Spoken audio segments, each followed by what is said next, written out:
안녕하십니까. 해외취업 주한대사에게 듣는다의 진행을 맡은 박영범입니다. 저희 한국직업방송에서는 해외취업을 꿈꾸는 청년들의 정보 부족을 해소시켜주기 위해 각국의 주한대사를 직접 만나고 있습니다. 오늘의 주인공은 첨단 산업을 선도하는 나라, 유럽에서 우리나라와 가장 많은 교육을 하는 나라, 바로 독일입니다.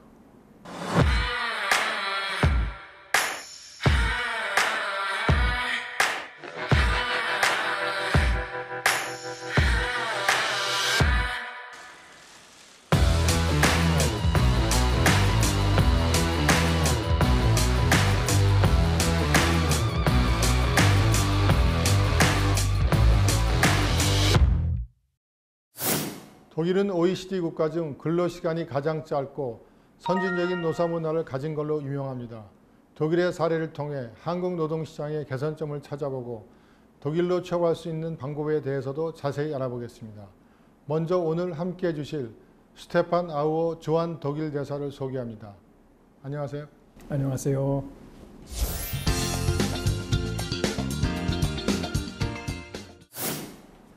You came to Korea September 2016, right? So it's been 9 months. So how do you like Korea? It's a wonderful country, I must say. I feel very much already at home only after 10 months. The people are very kind, very welcoming. You've got a beautiful country, so you really feel very well. At the same time, I realized that the slogan, Dynamic Korea, is not just a slogan but a reality. In these 10 months or 9 months I've been here, we've had a nuclear test in North Korea, yes. We've had impeachment, we have had presidential elections, we have a new president, and we have had a visit in Germany of the newly elected president. So very exciting times and dynamic times, in particular for a diplomat. Yes, since maybe you are sort of in the right time, in the right place to see many things which actually never occurred in ordinary times, right? Well, I don't know. Indeed, it is very, very fascinating to be here at the moment.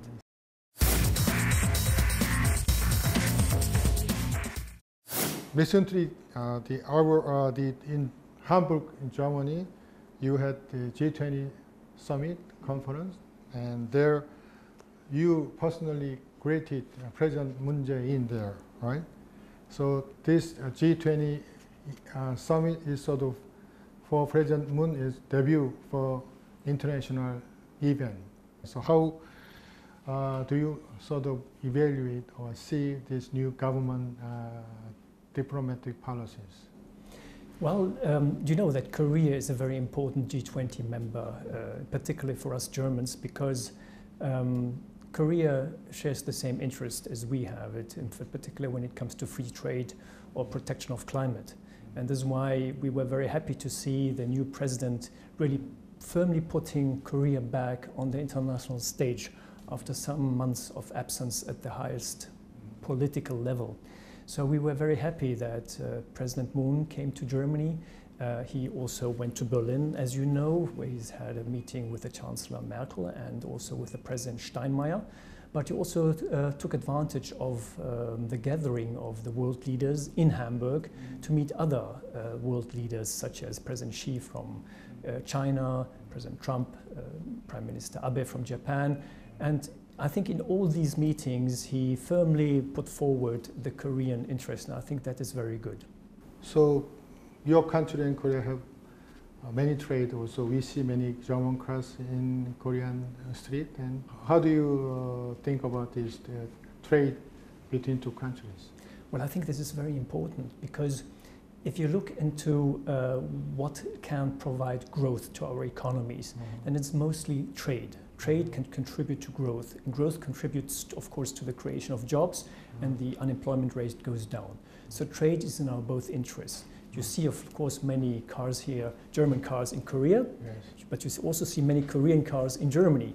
So that is very... Not as many as in Korea, right? Well, I don't know. I think there are, I wouldn't say that. I think percentage-wise, perhaps you're right. It's growing. But the numbers, the sheer numbers of Korean cars in Germany and in Europe is much higher. And you produce a lot of Korean cars also in the European Union. So there is quite a big demand for Korean cars in Germany and in Europe.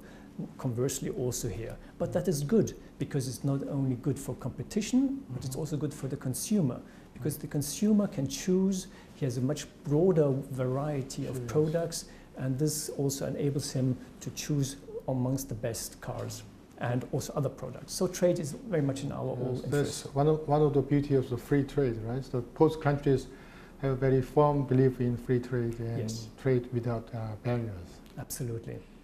And also, Korea and Germany have many things in common. You were divided in the past, now you are united. We have been divided for many years.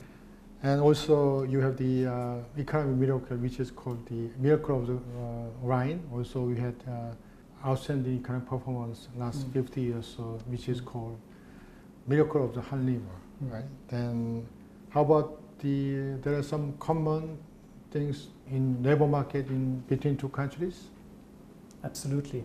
Before I start, I just wanted to mention as well the speech President Moon delivered in Berlin on unification, because you just mentioned unification is a very important one, and which was well received by the German society and by the German politics. I think that was a very good speech, you know, laying out the roadmap for the next years to come in its relationship to North Korea. So I think that was a speech which was remarkable.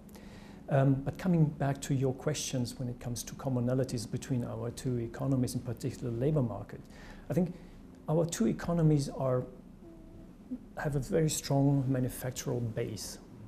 So at the same time, they're also very export-oriented, and they concentrate in particular on the high end of technological products. So we need good and skilled and motivated qualified workers. Now, while our economy is growing, at the same time, we have a decrease of our population because of the demographic challenges both our societies are facing.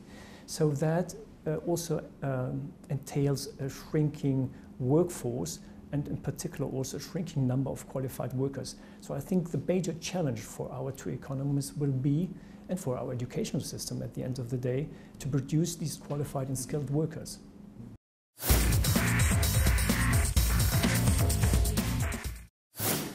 But there is one big difference between two countries. Your unemployment rate now is 5.7%, and also you don't have serious youth unemployment problem. But in Korea, now we have huge problem concerning creating jobs, especially for youth.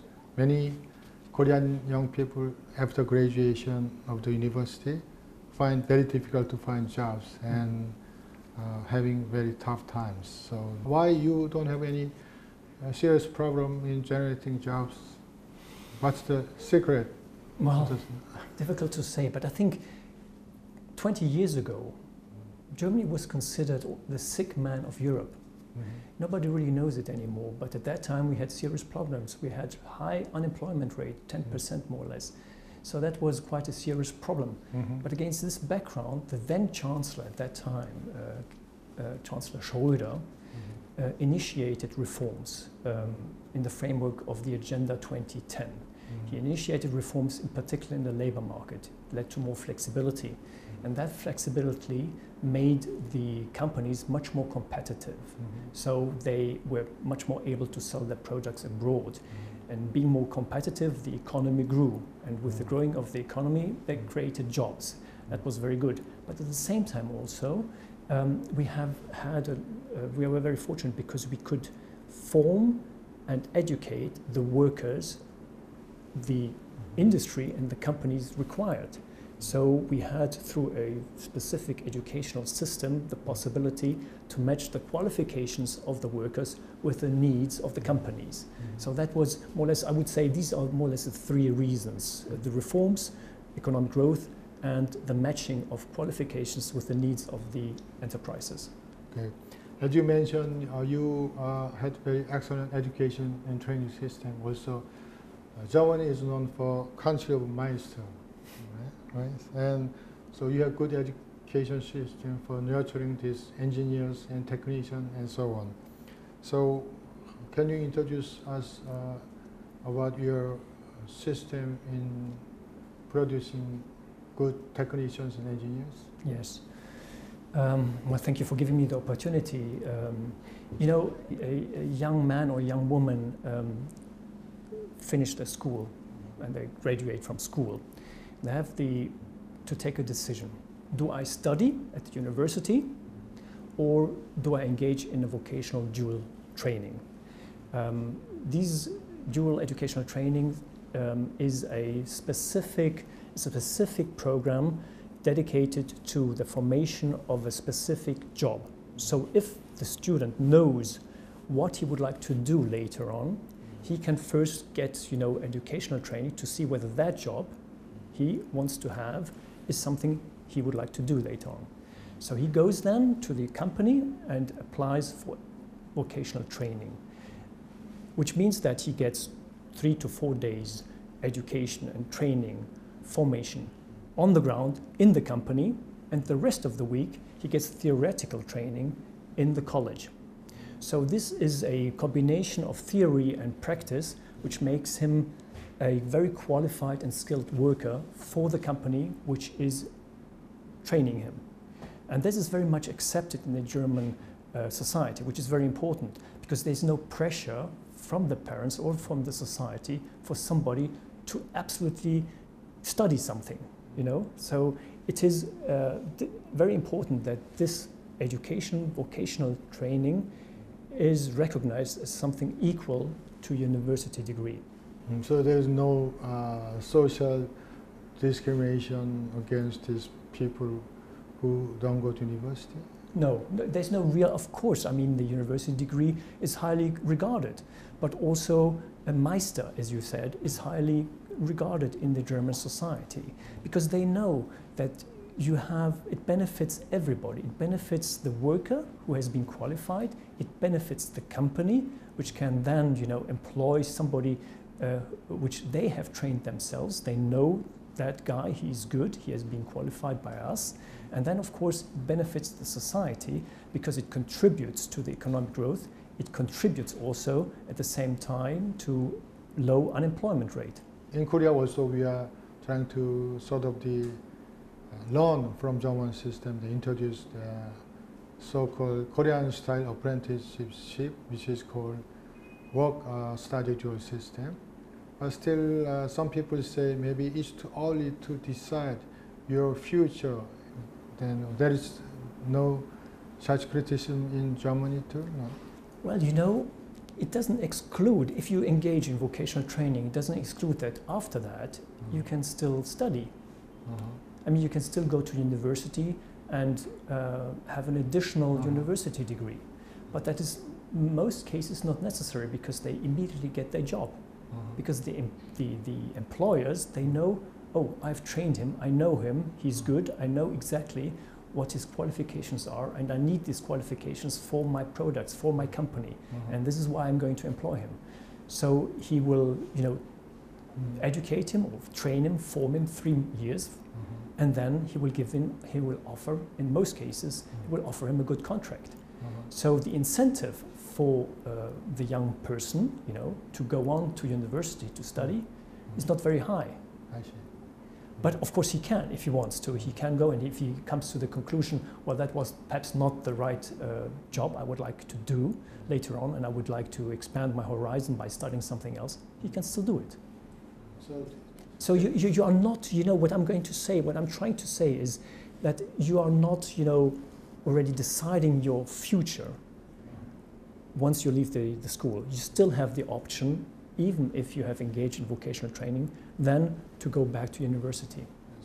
Okay, and then I heard the BMW and Mercedes-Benz have big project for Korean young people, invested 10 billion Korean won to build house building system, and also, as I said, the HRD Korea has been managed this so-called Korean style apprentice system. Now, for the last 5 years, about 10,000 Korean companies participate in Korean style apprenticeship system. Then maybe you have some suggestion for us to build good apprentice system in Korea. Well, you don't need any suggestions. You're doing already a very good job, and congratulations on that, what you have done already. I think a lot has been done here in Korea as well, and as you mentioned, the Ausbildung program by BMW and Mercedes-Benz, this is surely one of the pilot projects we have here in Korea. It is a joint program of these two companies together with the chamber here and two technological universities in Korea to form car mechatronics, as we call them. And they engage in a 3 year program, and then afterwards they get the qualification. I think that is very important because, again, here you have this dual vocational training, learning theory, but also practice on the ground in the two companies. So that is very good. But in order for that, this is a very specific, program for a specific area, very technical, complicated area. But for this Ausbildungsprogramm to take more root in Korea, this needs to continue and expand to other sectors. I think the companies are ready to do that. German companies in general are very open to that idea. But I think the most important thing is to increase the awareness in the society, but also the acceptance and the recognition of vocational training, so that parents do not force their children to go to university, but also see this as an opportunity for their children to get a good qualification, which enables them to have a good career afterwards. Because at the end of the day, it's in a win-win situation. It is good for the workers, for the laborers themselves, because they get very well qualified and they have a good perspective for future career. It is good for the society because you get the qualified workers the economy needs in order to keep the competitive edge in this globalization. But at the end of the day, it's also good for the company itself because they get the qualified workers they need for their highly sophisticated products.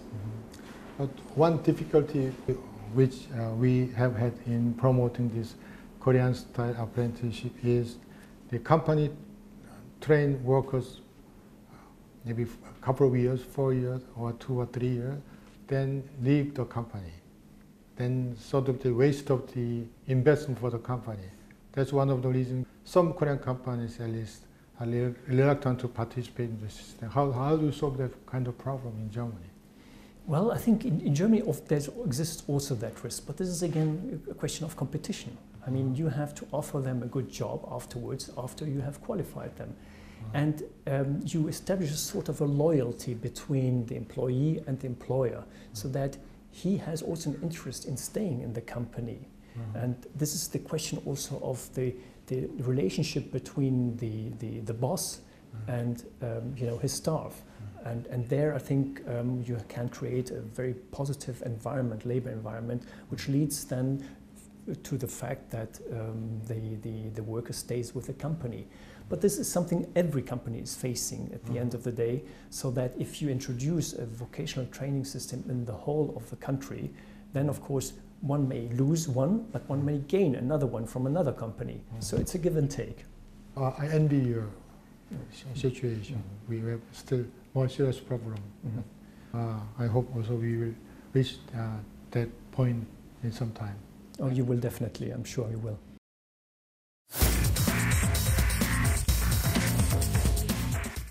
Also in Korea, about 90% of the employees work for the small and medium-sized companies, but the wages and benefit much lower than workers in large companies. Also, they don't have a strong union which back them up, and so they have some job security problem and so on. Then how would you solve these differences in wages and benefit and job security between large companies and small and medium-sized companies? You know, the situation is a bit different in Germany than in Korea. We have also, of course, a very large amount of small and medium-sized enterprises, which are the backbone of the German economy. 99% of German companies are small and medium-sized enterprises. They generate more than 50% of the economic output, and they provide 60% of the jobs in Germany and the German labor market. But I think the biggest difference is the way the trade unions are organized. In Germany, the trade unions represent all laborers in one specific industrial sector, whether they are employees in big, small or medium-sized companies, it doesn't matter. If they negotiate with the entrepreneurs a certain contract, then this contract is valid for all workers, regardless of the size of the company. So this is already very important, so that we do not have really a difference in the wages.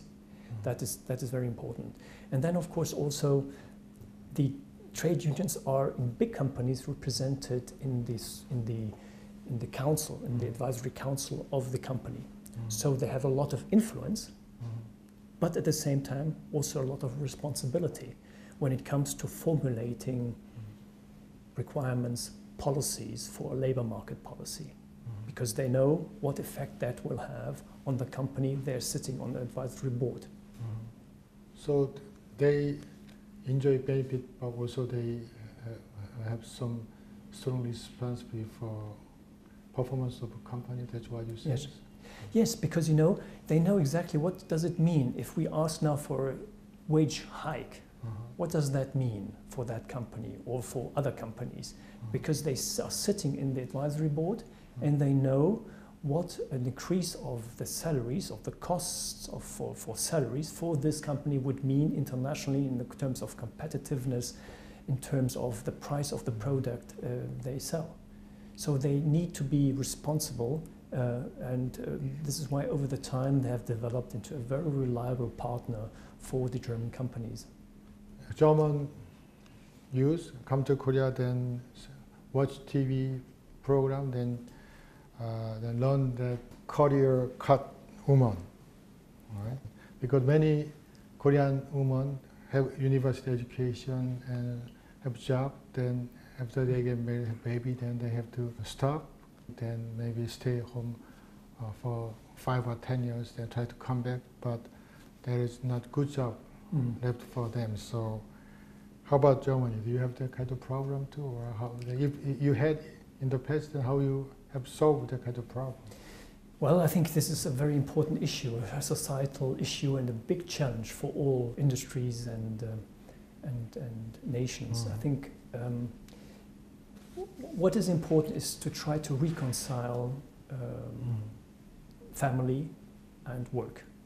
And that is a very important issue, in particular during the rush hour of your life. The rush hour is when you've just graduated from university, start your job, and you want to create a family.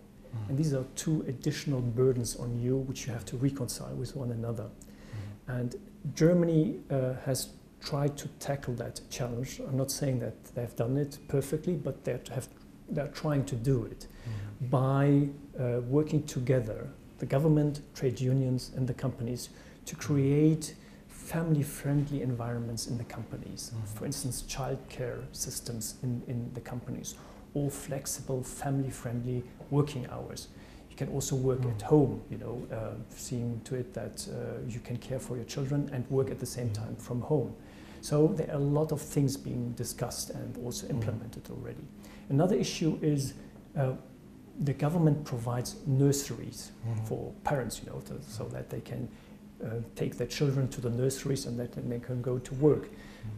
Another thing is that if you do not want or you cannot bring your child to the nursery, there's the possibility to stay at home and get some allowances from the state for the first couple of months. So it can either be the man, the father, or the mother staying at home. So there's a whole variety of systems offered and measures offered to the families to try to reconcile both systems.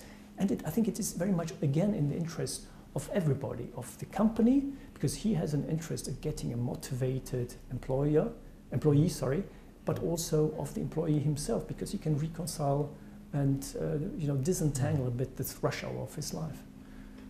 These wonderful things and system has been there for many years. It was same in 30 years ago, but you have some improvement. When do you start building this kind of system?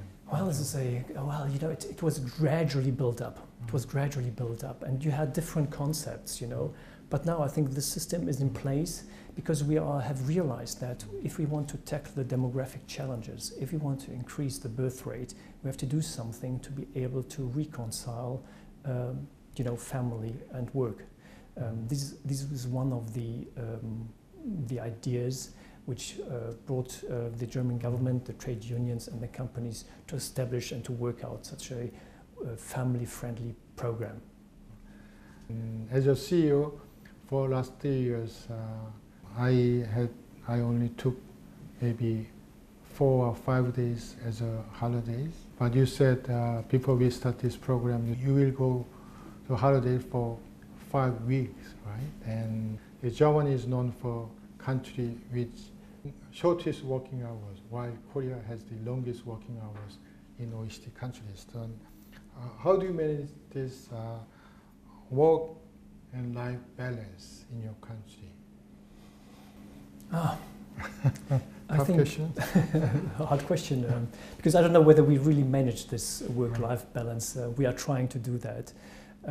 First of all, I must say I'm very much impressed by the hard-working Koreans, how they're working long hours in the companies, in the ministries, in the partners I speak to. I'm very much impressed. But it is also a question of not only long hours, but also of productivity. I think this is, at the end of the day, which matters a lot. You can be as productive when working not such long hours as if you worked much longer and stayed overnight in the office.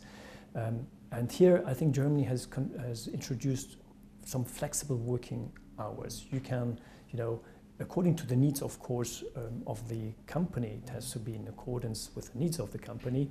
You can have very flexible working hours. You can come late and work late, or you can also work at home, partly or fully at home. So there is a very strong flexibility in approaching the working hours. This is one side of the story.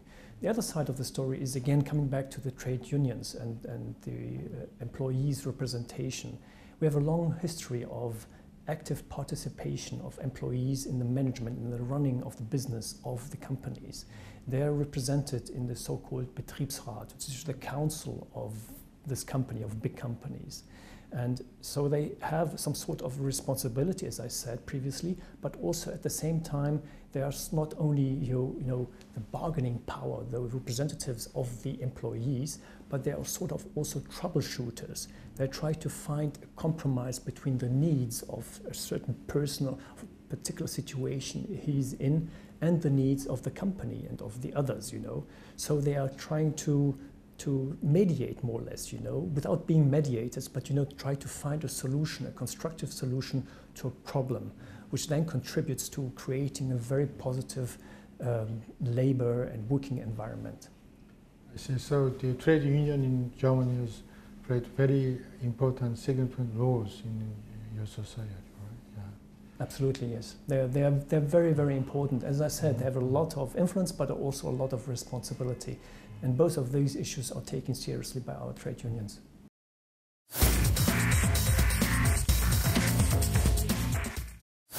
Many Korean young people envy Germany, also want to have a job in your country.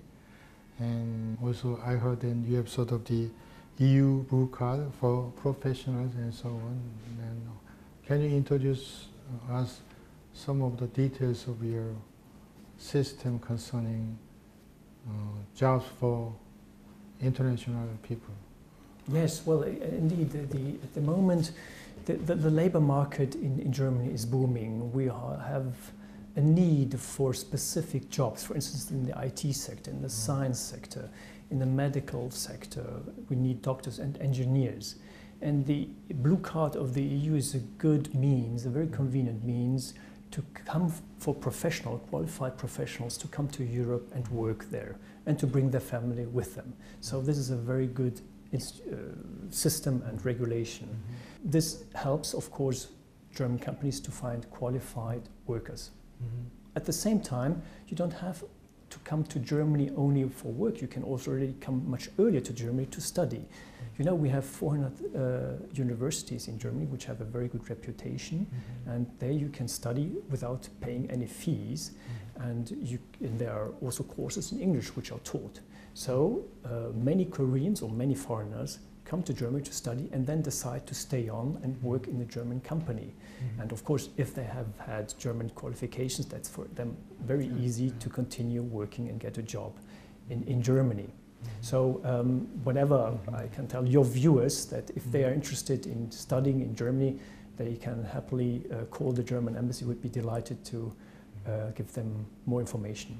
Thank you. And HRD Korea, since 2015, has sent some of the Korean youth to German small and strong companies. But most of the Korean youth don't have job experiences. They only educated and only theories in university. Then, what do you think the Korean youth who want to have a job in Germany have some qualifications and job experience for successful job hunt in Germany? Well, let me first of all say that I got very, very positive feedback from German companies with regard to the young Koreans coming to them to work there.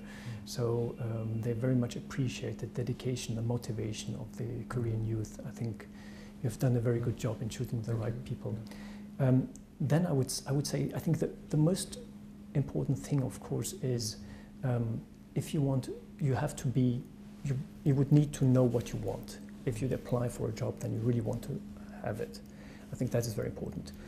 And if you know it early, why don't you just use the possibility during your studies, for instance, to apply for an internship or a semester internship in a company or a semester in a foreign university in Germany, for instance, to acquire experience, to learn how the working conditions are. And if you do that, you get also the network, you get the knowledge, the expertise, and then you can apply and you are very competitive with regard to the others also applying for the same job. Thank you so much. And lastly, any encouraging comment for Korean youth who want to get a job in Germany? I would say make it in Germany. I think this is the most important thing because we have a web portal of the government which addresses itself to the qualified professionals and gives them information on the possibilities and conditions in working in Germany. And make it in Germany would also be my personal heartfelt wish, but also recommendation to all Koreans who are thinking of working abroad. Thank you so much. Well, thank you very much. It has been a pleasure. 네, 지금까지 슈테판 아우어 주한 독일대사와 함께 한국과 독일의 현실을 돌아보고 독일 취업을 위해 어떤 준비가 필요한지 알아봤습니다. 독일 진출을 꿈꾸는 우리 청년들에게 큰 도움이 됐길 바라면서 이 시간 마치겠습니다. 시청해 주신 시청자 여러분 감사합니다.